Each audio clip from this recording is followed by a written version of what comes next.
Hello, thank you for listening to Mr. Who Views. Today, reviewing Darkwing Duck, the Darkly Dawns the Duck. No, the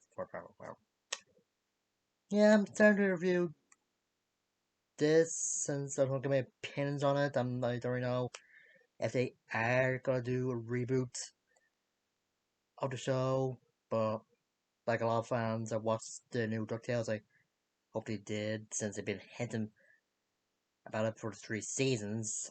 So, hmm. Um, yeah, to review the first two-part of the original series, and this episode just or the episodes to show Darkwing's beginnings, just bringing a criminal to the police station and doing it in a monologue of all things, and him wanting a more of a challenging villain or a big-time villain to face off against, and his gets a wish with Taurus Bulba, voiced by Tim Curry, and he's actually doing his criminal operations while he's in jail. Yeah, I think after this, in some comic books they have other villains doing. I know in the Flash comic book or in the reboot or the rebirth or the different two Captain Cold did that, so that's good. Apparently, Taurus Bulba after Professor Wadmeyer's ramen rods. Yeah, and I'm wondering if that sounds familiar because the DuckTales 2017 actually did something similar to this in their hour long special from the third season. And the ramen rods are a bit different in this than in that, since in the DuckTales special, they're able to open up a portal to parallel worlds. But in this episode of Darkwing, they could just control gravity. So, big thing. And Gotham's in the orphanage in this, and Bulba, as he sends one of his headmen, Ironhead, or not Ironhead, Hammerhead, there's a goat together since he thinks that God might know the code to activating the ramrods. And just when she took the guilt down, Darkwing comes to save her. Yeah, and turns out the cops are after Darkwing since they think he's one who stole the ramrod from the train that Bulba's men was at. And Darkwing met the launch pad there, and turns out he's a big fan. Yeah, I heard the creator said they Darwin Duck's in a parallel universe to DuckTales, like the original one, but yeah, I think the Hour Long Special, the 2017 version, they explain a bit better. But I just saw it sort of like a prequel to DuckTales, like this, since seems like Launchpad is working for the army instead of Scrooge McDuck, so. Well. Also, Desperate wants to be Darkwing's sidekick, but Darkwing's a loner and that. But he seems to have a little bit of fun with Gotham, and she kind of manipulates him to let her stay with him, since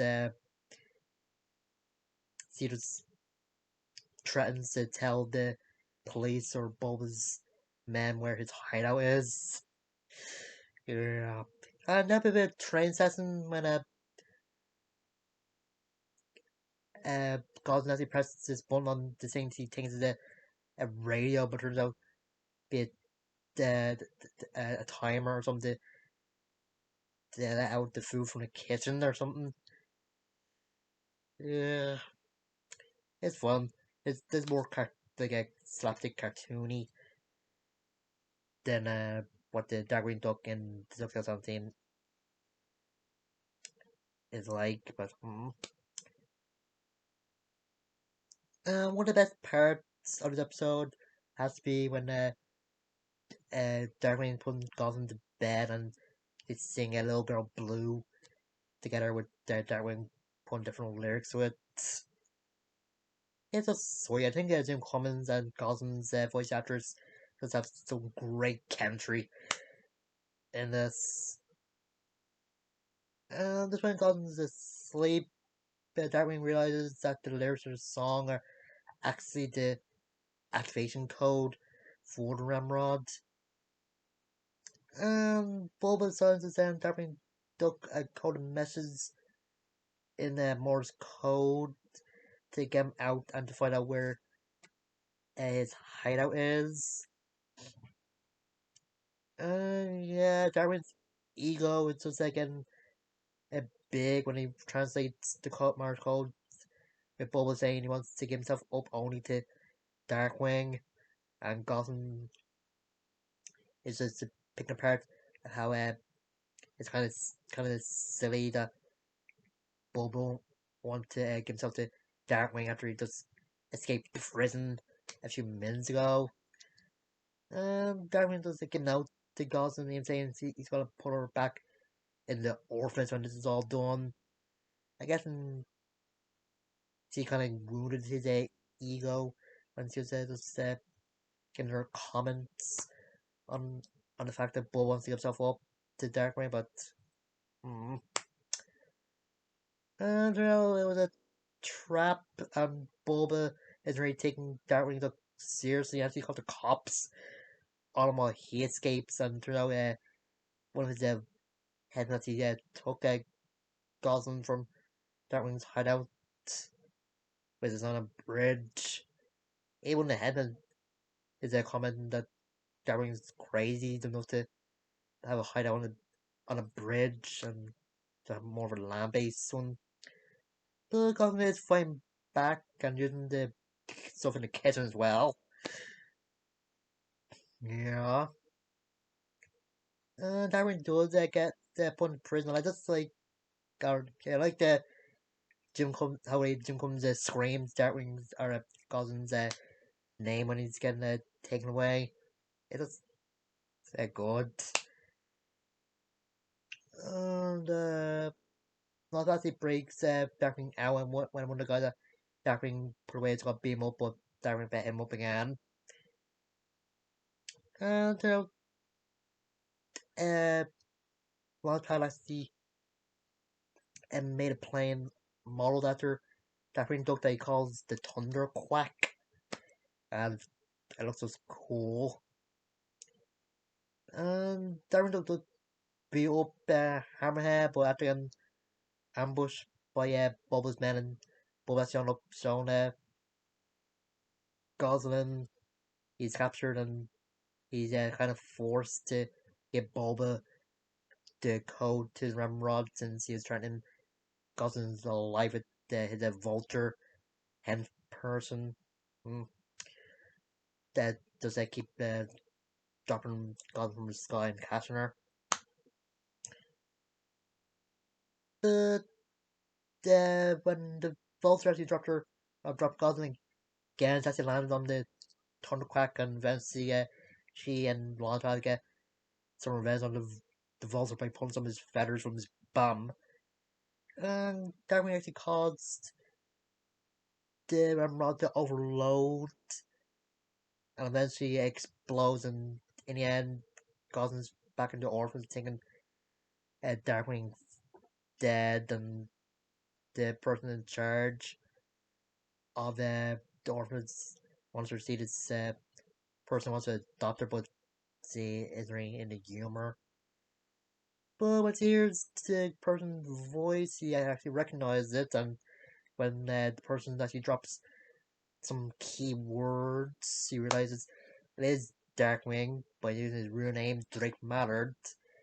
And yeah, he looked a bit better having bandages on his head and legs. And just wants to adopt the guys on the spot. And through a lot of driving. And yeah, he's gonna crash. And the Drake and Gotham just laughing a little while the Darkwing Duck team is playing. And I'm just wondering why the Rum orphanage was let Gotham be adopted by this guy who has a friend that crashes all the time, but cartoons. And yeah, this is a good episode. I think it's two part episodes. I think it still holds up, and as I said, the chemistry between Darkwing's actor Jim Clemens and Goslin's voice actor was just great. I think the theme song is very good. And you have to think this is the lyrics to the song is probably what Darkwing thinks of himself. And this episode does also show Darkwing's greatest enemy. And no, I know it's not towards Bulba or any of the supervillains that he's gotta face, even a negative uh, is a evil doppelganger from a different universe. It's his ego. It just blinds him to the obvious. Even when he's in jail, he realizes that the it was an obvious trap he fell for. But he was just too caught up to be famous and have uh, press newspaper people fall all over him. And I do hope that if they do a Darkwing reboot, they gave the new Darkwing a little bit of it ego. Like I don't think they gave him that much of an ego in the Ducktales episodes he was in. Like it's not as big as the original one was.